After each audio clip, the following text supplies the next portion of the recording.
A Sheep in Wolf's Clothing by Mac Ralston. In the December of 1984, a study found in the British Medical Journal, Volume 289, suggested that the full moon increased criminal behavior due to human tidal waves, whatever that means. Something about gravity and water in the body. However, ever since that article debuted, there have been debates regarding the validity of such a claim. Some suggest that, due to the moonlight's condition during full moons, misconduct is more likely to occur. Others, a whopping 7 to 9%, depending on which bias you hold, believe that the full moon can transform certain individuals into actual werewolves. All that to say, no one really knows what the hell is going on, do they? And so, our story begins. Chapter 1. The Pharmacist and the Druggie. That button, it sets off every phone in the pharmacy. That stupid, obnoxious drive-through button that people can't help but press. He had already pressed it 2 times. Make that 3 times now. And he just pressed it again. Seriously, 4? Maybe it was a prank, a practical joke. It had to be. No saint... He pressed it again. Okay, maybe it was urgent. Hello? Hello? Hey? The man rapped his knuckles against the thick glass window. The knocking was so loud that it sounded painful, almost like his knuckles were about to start bleeding if the pharmacist didn't show up. No one ever knocked that hard, unless they were a user, which would have made sense given the hour. Hi, yes, the button works, thank you. The clearly betrodden pharmacist leaned away from the microphone and pinched between his eyes, atop his nose, pulling that gunk from the sagging skin around them. He flicked it at the window. And that's when he noticed it. The man wasn't in a car. Rather, he was just standing there, just out of reach of the fluorescent light that shone down onto the oil-stained concrete. Sir? The pharmacist said, once again leaning back to the microphone. This is a drive-through. Yeah, and? And, you're not driving? This drive-through is for vehicles only. I don't have one, the man said. Can I come inside? No, we're closed, the pharmacist groaned. But you can come back tomorrow. Tomorrow's too late, the man interrupted. Look, I just need this refilled, okay? It's an emergency. The shadowy man stretched out his long, bony arm, crisscrossed with deep etches across the wrist, until it reached the metal drive-through drop-off box and dumped an empty pill container inside, letting it clink inside with echoed rattles. This lengthy stretch gave the pharmacist enough time to get a good glimpse at the man, who, at that moment, was cast in a harsh and fluorescent overhead light. He definitely looked like a user. Disheveled hair, dark rings around his sunken eyes, and a 5 o'clock shadow that clearly missed the 5 o'clock memo. It was 7:45 now, and the sun was slowly trading places with the full moon above. And, for whatever reasons, the moon was really setting this guy off. He couldn't keep his bugged-out eyes off of it, as he fiddled around with the buttons down his shirt and religiously checked the watch across the scabby wrist. Please hurry, he spat, some hitting the glass window. Will do, the pharmacist began as he glanced at the name on the bottle. Scott. Just hang tight, okay? The man nodded, but clearly wasn't hanging tight all too well. He looked like he was going to have a seizure. Maybe he was having a seizure. The pill container was all too strange, unlike the kind that the pharmacist had seen before. It clearly was supposed to be a prescription, but the nomenclature was either extremely foreign or illegally produced. Aside from the man's name, Scott Lawrence, the bottle was incredibly bare, with no mention of the prescription number or identifying features. Where'd you get this prescription from, Mr. Lawrence? The pharmacist slowly asked as he rotated the bottle around in his hands, noting the instructions. take 1 tablet by mouth every full moon. In his 6+ years of pharmaceutical work, he had never seen instructions denoting such an odd and specific usage. "My doctor. But he's not available right now, and I need it filled. Even just 1 tablet, please." The pharmacist shot his glance from the man down to the bottle. He turned it in his hands to squeeze the orange plastic, biting his lip. This was always his least favorite part of the job, and even if he wanted to help this man, whom at this point he was growing quite tired of, he couldn't, as the foreign text was nearly illegible. "I'm sorry, sir, but I'm going to have to refuse the refill unless you can get your doctor on the phone. I just don't have enough reliable information." "Just fill it, please! Damn it, you don't understand." "Sir, if you're having a medical emergency, you need to go to the ER. Or if you like, I can call them and have them out here in a couple of minutes." "Don't..." The man stopped halfway through his thought, sighing as he heaved a frustrated and jotty breath onto the chilled window that at this point was but inches from his sweaty face. He calmly looked up to face the pharmacist, heaving once more into the cool autumn air. "Look, if you don't refill that bottle," the man said in a low, somber tone, pointing with a finicky finger, "people are going to get hurt." The pharmacist didn't understand if the man's demand was a threat or a warning, or perhaps a mixture of the two. Either way, he couldn't give him the prescription now, and he didn't want to. "I'm terribly sorry, sir." "No, you're not. Not yet. But you will be," the man said, less so angry and more so sad in his voice. The pharmacist swallowed deeply, reaching for that little button underneath his register and pressing the cold steel against his fingertip. "Sir, am I going to have to call the police?" the pharmacist asked, lowering his tone aggressively. The man wagged his head sorrowfully. "I've tried. They can't help me. I thought you could have." And with that, the man ran off into the night. Chapter 2. The Detective and the Rookie. There were bigger things at play than a streaker, but that's what Rook dragged in. Not a gangbanger or a pimp or an axe-murderer. A streaker. All the guys on the force gave him crap for it, but hey, a crime's a crime. "Yeah, but not as bad as what we found on 4th and Cherry." "What do you find down there?" the Rook asked, leaning back in his seat, awaiting yet another anecdote. Senior Detective Lewis buckled his fist beneath the scuff along his chin, leaning real close to the Rookie. 2 bodies, 1 male, 1 female. Both maybe mid-40s, probably married, maybe joggers. We found the woman's guts hanging out and running along the street. Talk about a jog." "And the man?" Detective Lewis shook his head with a shot of hot breath through his nose. "We can't find his. Whatever managed to drag him must have taken a meal to go." "That's disgusting. Those were human lives." "Yeah," the detective stood. "Get used to it, kid. There's more where that came from. Granted, it was probably just some wild animal, unless we got an absolute nutcase on our hands." "And what about the streaker?" "Yeah, what about him? Talk about a nutcase. Old Wolfie's been in and out of here more times than I can count. He's just a nudic. He's harmless." "Wolfie?" Detective Lewis laughed throatily to himself, slapping his palms on the table before the Rook, who had no idea what was going on. You've got to learn, kid. His name's Scotty Lawrence, but we all call him Wolfie. Not to his face, of course. But it's not like he'd care. He'd probably like it. He thinks, anyway, that he's a werewolf." Detective Lewis lost it in a fit of hilarity, repeatedly slapping the table. "You're shitting me." "No, I swear it. He's a nut, I told you. My guess, some kind of kink, maybe drugs too. I don't know. Every full moon we find the guy sprawled out butt-ass naked somewhere in the city.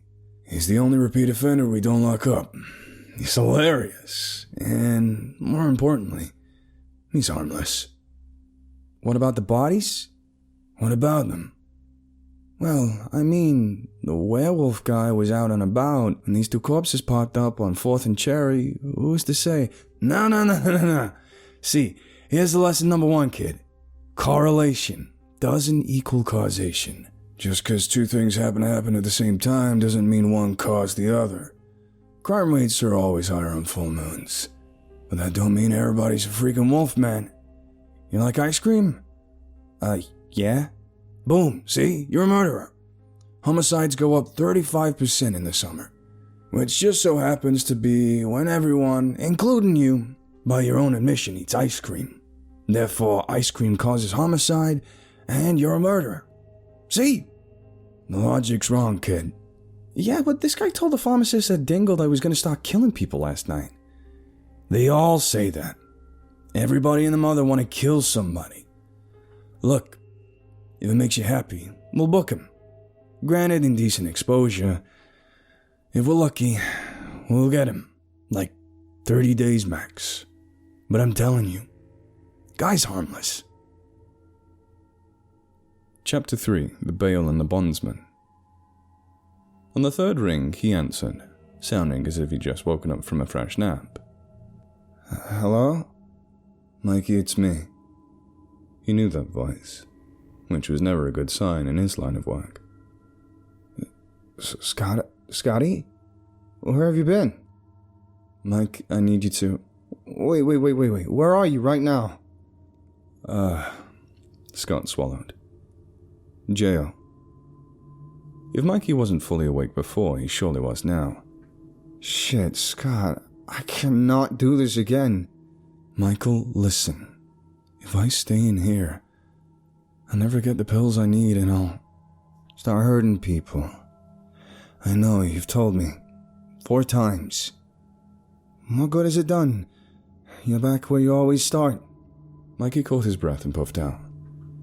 Listen, who else did you call? You, Scotty said as he scratched his neck, looking around the bare and yellow-tinted room, flashing a quick glance at an unamused corrections officer. You got 3 calls, Scotty. I know. You didn't pick up twice. Son of a bitch, man. I can't do it. I'm sorry. You're such a nice guy, but you're absolutely insane. Goodbye. Wait, Michael, listen, please. Mikey pressed his forehead against the wooden desk, tapping the receiver of the corded phone against the same unforgiving wood beside him. He lifted his head as a trail of drool piled from his mouth onto the desk, and his long-sleeve shirt, with which he wiped it. Did you post bail? Yeah. How much? 15. Mikey leaned back, raking his fingers through his unkempt hair as he sighed into the phone, which was jittering due to the tapping of his foot beneath him. You don't have $1.5 grand to your name? No. After Melissa. I don't need to hear another sob story. Look. Mikey paused, locking eyes with the framed picture adorning the eastern wall of his office, a ship passing through a rugged sea. It gave him ideas. Mikey? You there? Mikey couldn't answer. 1,000 different scenarios running through his head demanded his attention. Eventually, his present reality caught back up to him. You fish? He asked. Scotty didn't know how to answer. Do I fish? Yes. I used to, but I gave up that and hunting after. I didn't ask that. Now, when you did fish, did you ever use live bait? Scotty scratched his head, avoiding eye contact with the officer beside him, who, peripherally, was giving him an unamused look. Mikey, I don't... Because if you ever used live bait, Scott, then you must have seen a few sharks. At that word, Scotty pieced together the plan that Mikey was forming, the offer he was making. I've never seen a shark before. But would you, if you could, would you? Scott clutched the phone with a sweat-laced palm, eyeing the ring that encircled his 4th finger. He sighed. Yeah, I would. Chapter 4, The Muscle and the Sheep. Coming! Miss Moore shouted as the door escaped her. It seemed further and further away with each step, and each day that passed. She was somewhat of a recluse old soul, and didn't get frequent visitors in her neck of the woods, but every now and then the local Girl Scout troop would visit and, well, these clearly weren't Girl Scouts. There were two men perched atop her front porch, one bearded, muscular, and chiseled, a cigarette dangling from his lips, and the other a shorter, yet still toned young man, though not as cocky-looking as the first. They smiled down at the woman, half-acidly, and each took a step closer to the now open door, with the bearded one huffing a blow of smoke from his mouth and into the woman's face. "Well, I'll be," the woman said, choking on her stunted breath. "I didn't expect any visitors today. Maybe the Girl Scouts, but not a couple of young men such as yourselves." "So," one of the men said, the bearded one said slyly, leaning against the doorframe. "You could pay for cookies, but you can't pay back Mr. Hanson, I see." "What?" the woman asked, hard of hearing. "Mr. She stopped, realizing then why the men were there. She took a step back, just behind the doorframe, and contemplated, just for a moment, if she ought to slam it in their faces. It wouldn't have done any good. "Mind if we come in?" the younger of the men said, solemnly. She couldn't speak other than a silent nod, as the two men brushed by her into the quaint little home. "Nice place you got here," the bearded man said, spitting his cancer stick onto the carpet and crushing it with his boot. "Very, homey." "Thank you," she nodded with the most insincere of smiles, silently pleading to the younger of the men to let her be. He did his best not to acknowledge her, but those soft eyes couldn't lie to anyone, especially not to a feeble old woman. "So, Grandma doesn't make her own cookies?" the bearded man said, still eyeing the woman lifting a knife in the kitchen and dragging it across the countertop. "Pardon?" she asked. "Girl Scouts. You said you were waiting for him." "Oh, yes. They come by this time of year and, "Funny, so do we," the man said, crossing his arms and looking over to the younger man, who stepped forward at his prompting. "Do, you know who we are?" The woman stood stilly in the middle of the living room, clutching her own wrist that hung against her body. "You said you were with Mr. Hanson, is that it?" The man nodded. You did business with Mr. Hanson about 2 years ago, didn't you?" "I did." "And, the man said while surveying the room. About how much did Mr. Hanson loan you, give or take? No need to be specific." "It was about 10,000. The man whistled, looking ironically over to the younger man, who remained respectfully quiet, leaning against a wall near the front door. 10,000, huh? That's a lot of paper. "Sir, I only have 6 more months until I pay off the mortgage in this house. And then—" "Mr. Hanson, our boss, mind you," he said as he flashed the younger, meeker man a look, "has waited 2 years to get back his investment. And what does he have to show for it?" "I told Mr. Hanson it would take about 3 years to pay off the debt," the woman cried. "As soon as the house is paid off, I'll—" "Mr. Hanson doesn't want the money in 6 months, you old bitch. He wants it now. 'Cause if he didn't, we wouldn't be here. You understand?" The old woman nodded submissively in reply to the man's condescending and incessive bobbing. "I understand, sir, but I don't have that kind of money just lying around." The bearded man hung his head as he leisurely approached her, as if he already knew she was a hopeless case from the start.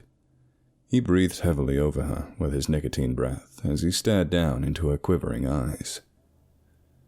"That's too bad, 'cause we can't leave here empty-handed." Colton, the meek and quiet voyeur, knew to leave at this point. And as the front door shut behind him, he could hear the wails of the poor woman from within the house, forcing him to wince and grit his teeth. Then, after about 3 minutes or so, Leslie emerged, tossing something over to his younger accomplice. Colton opened his hands and nearly gagged, throwing the finger into the grass as Leslie cackled behind him. What? Leslie said. I thought you liked keepsakes from our little trips. Not like that, Colton said, holding his stomach and forcing back bile. Damn, man, hold yourself together, Leslie said, scratching his beard and retrieving a keychain of car keys from his pocket. She gave us the car. Guess she'll be taking the bus to the hospital.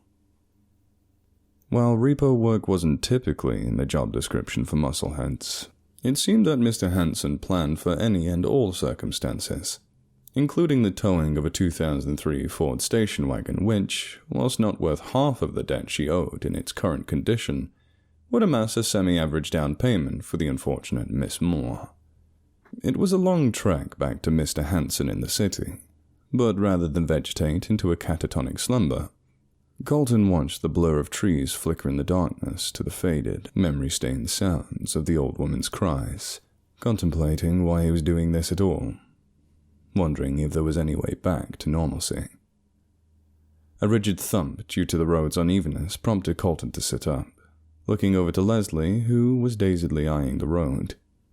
So why are you so into this? Don't, Leslie snapped, neglecting to take any glance over to Colton. Don't what? Don't try to do the small talk thing again. I don't want it. Colton considered dropping the conversation altogether. He kept prying. Why not? Leslie sighed, wiping his face, and applying the same greasy sweat onto the wheel. Because once you talk, you get attached. We're not here to talk. I don't want to know anything about you, other than what I already know. Which is that you're a pussy, and you like to hoard shit. Look, we did the job and we're going home. That's the only thing that needs to be said. Colton tried to dismiss the dialogue, but the silence that filled the space was ear-splitting.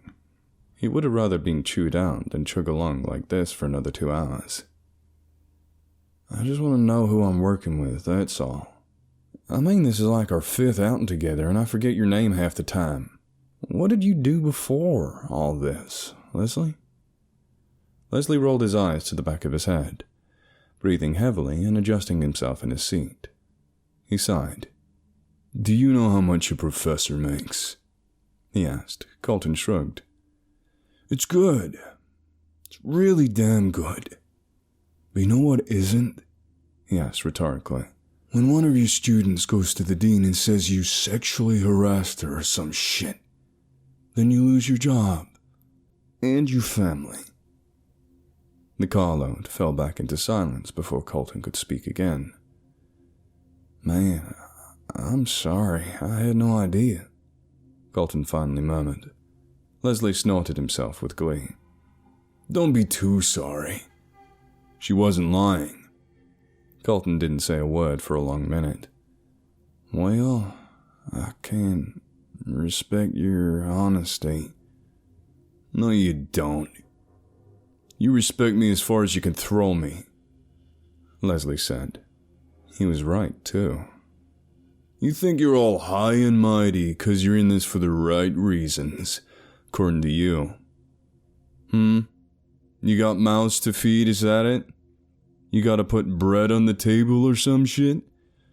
Funny thing is, you and I aren't so different.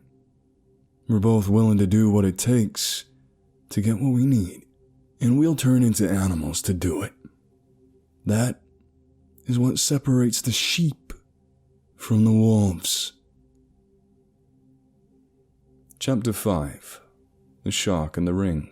Boys, you're back. Please, sit.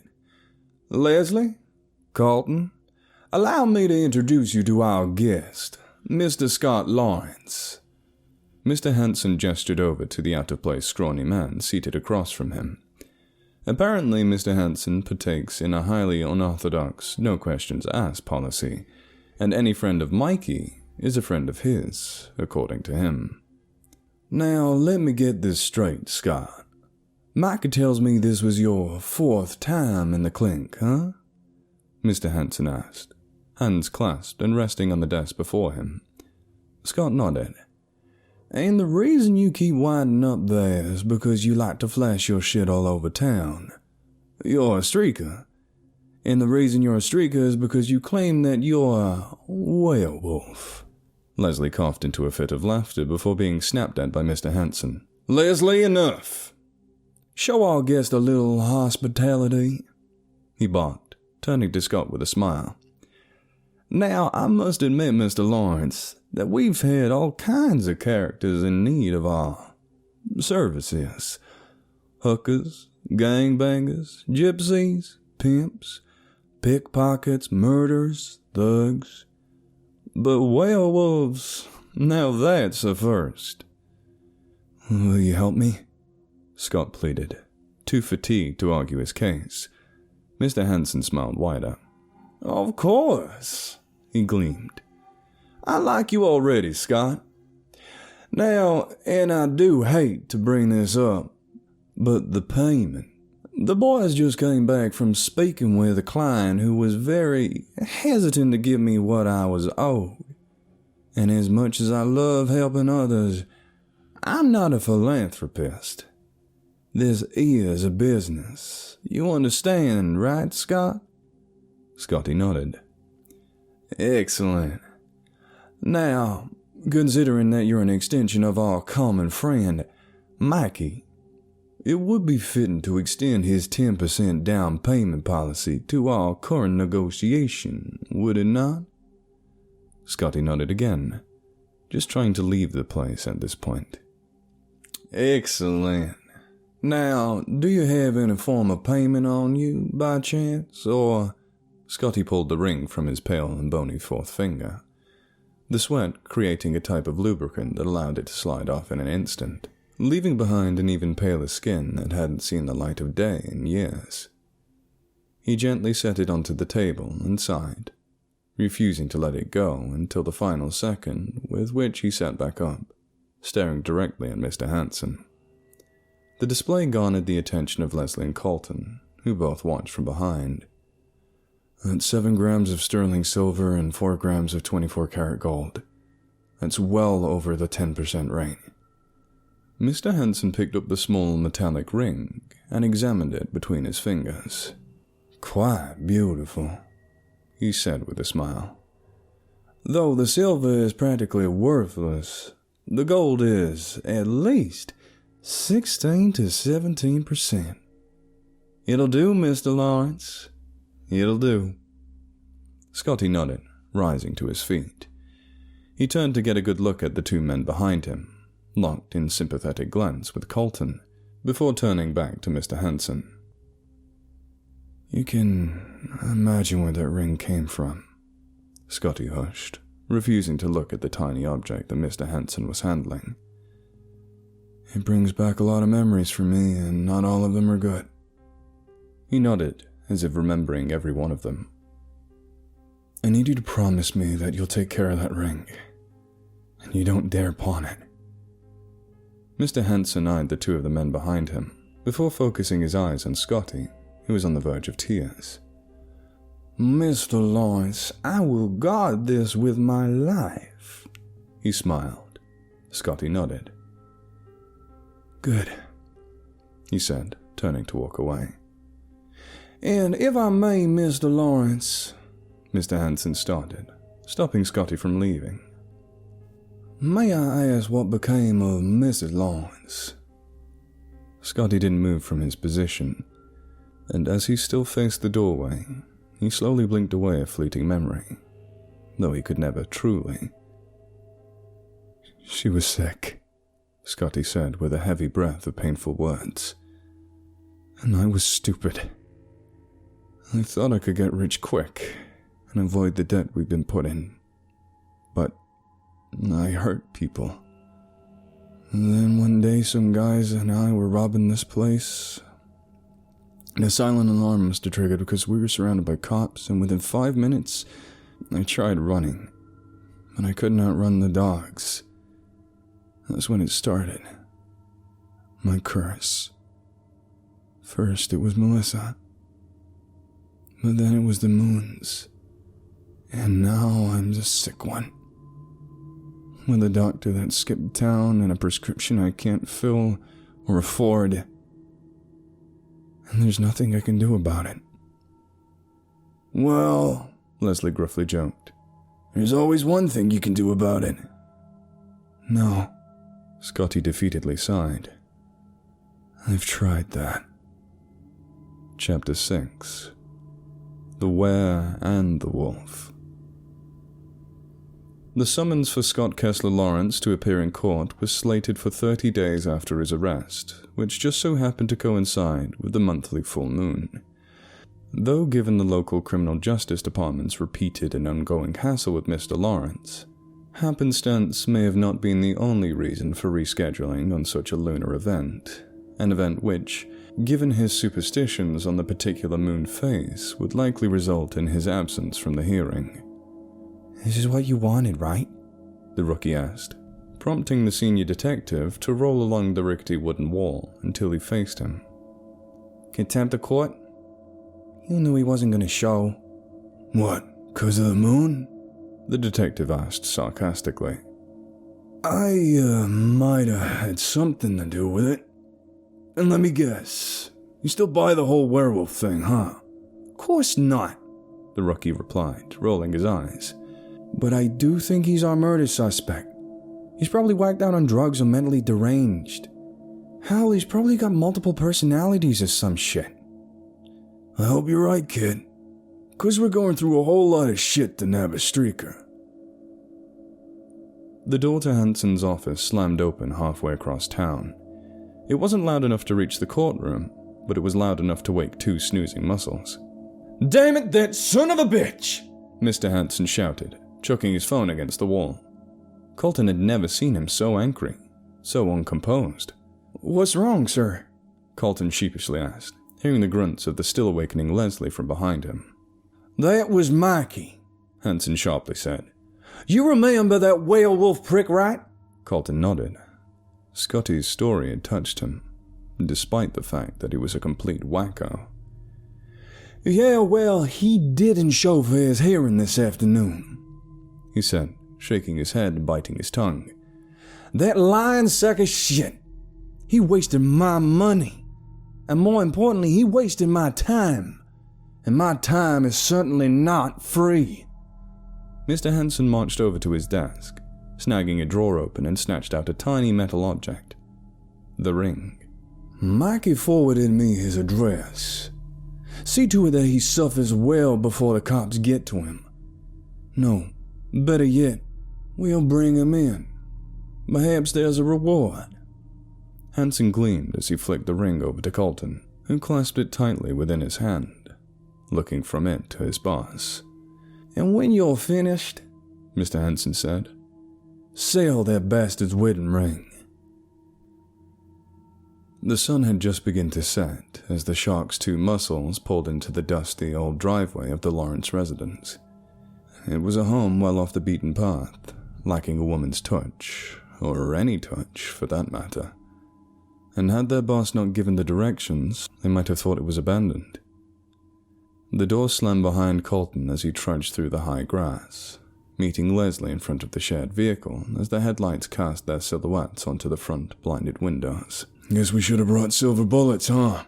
Leslie smirked, sliding a magazine into the Smith & Wesson. Colton forced a smile, looking down at the silver ring gripping his fourth finger against the Beretta. Leslie noticed the sheen of the ring and sneered. I know you're not going to sell it, are you?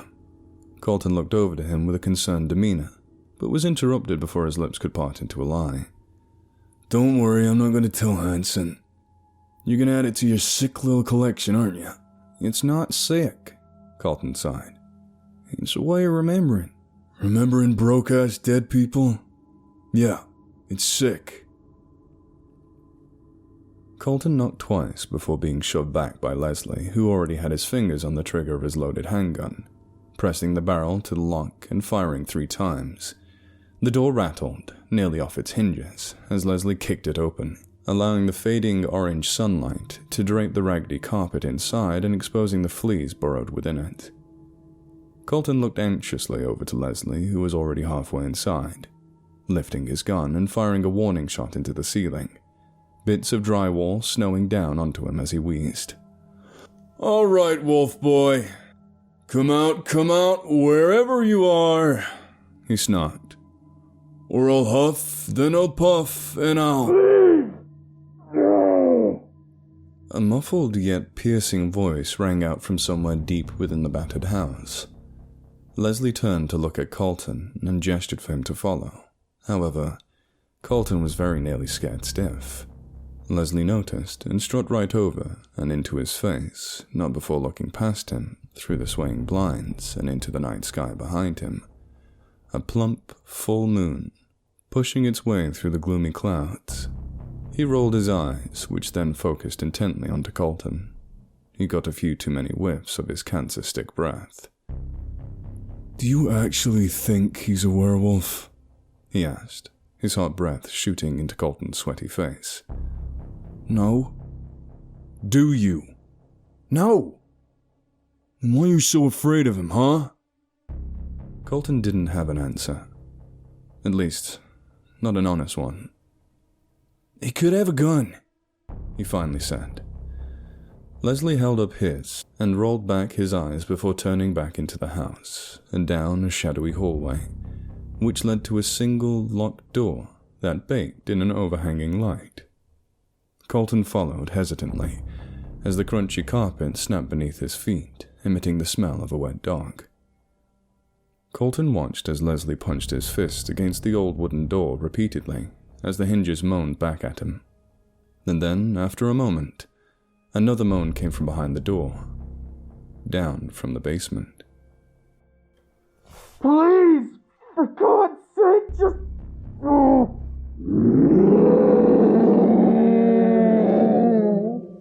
The voice sharply cut off, and in its place, a low, gargled and jagged screech shot up through the entire house. It somewhat resembled a human scream, mixed with the belching of vomit, but it was far too deep and animal to be human at all. And then the sound just stopped, and all that could be heard throughout the cramped hallway were the heavy, chopped breaths from Colton, and the cocking of Leslie's gun as he raised it to the door, finger on the trigger. The clicking of the gun shivering in his hand suggested to Colton that, for the first time in his career, Leslie was afraid, or at least nervous. Colton took a step back, kicking an unlocked door open with his heel and scrambling inside. Leslie turned to the sound of the door squeaking as he flashed a display of disappointed and mocking teeth at Colton with a shake of his scraggly head. But he must not have heard what Colton was hearing, those thuds ascending the stairs, not in successions of 2, but 4. Then there was a loud pound as the wooden door instantly snapped in 2. Leslie shot his head back to the doorway, firing a nervous gunshot into the wall, as a large, hulking figure filled the voided dark space. Colton threw himself fully inside the empty room and slammed the door, just as Leslie let loose a horrifying whimper before his cry abruptly ended. The sound of snapping bones and tearing muscle filled the silence. And then, a howl.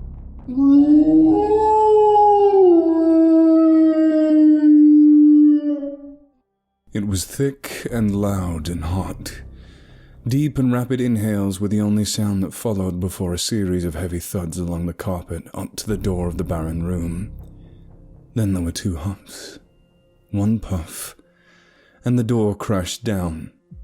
Standing on 2 hind legs and filling up the door frame with its hulking body was what looked like an overgrown dog.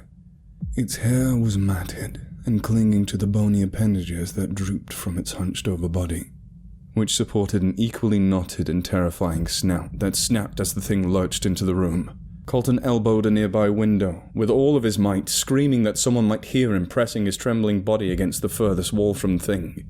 It snapped that jaw again, flicking goopy drool across the room as it charged over to Colton, clasping down on his free hand with a mouthful of ragged teeth.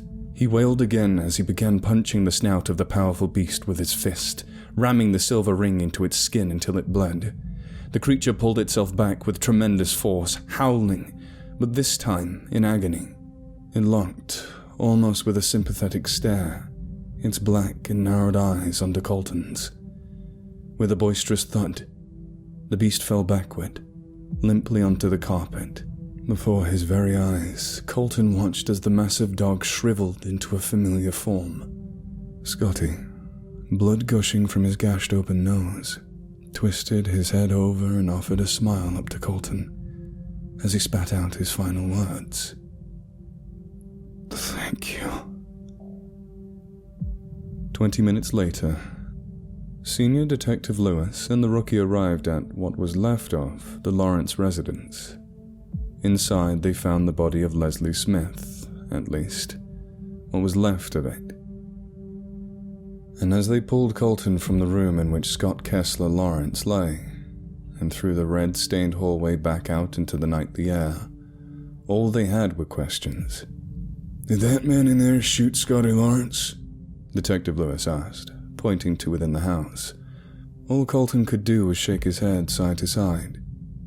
"That's the only logical explanation," the detective shouted, as if to comfort himself. "Remember, Lewis," the rookie said, "correlation doesn't mean causation." "Then what the hell happened?" Detective Lewis begged the stuntman, his voice exasperated and panicked. "Whatever. Damn it. Rook, call for backup." And the rook did just that. "Stay here," the senior detective barked, rushing back into the empty house, full of blood. The rookie turned to face Colton, still in shock and unable to mutter even a single word. His lip twitched and his eyelids seldom blinked, before they closed tightly and opened upon his dry and bloodshot eyes to the junior detective, who gripped his arm with a sympathetic touch, as if understanding every impossible event that had just occurred before him. Colton's eyes swelled with salty tears, in part because, finally, another person offered up the same sympathetic gaze as his own. But all the more because of the full moon's beam that continued to dawn over the rookie's shoulder.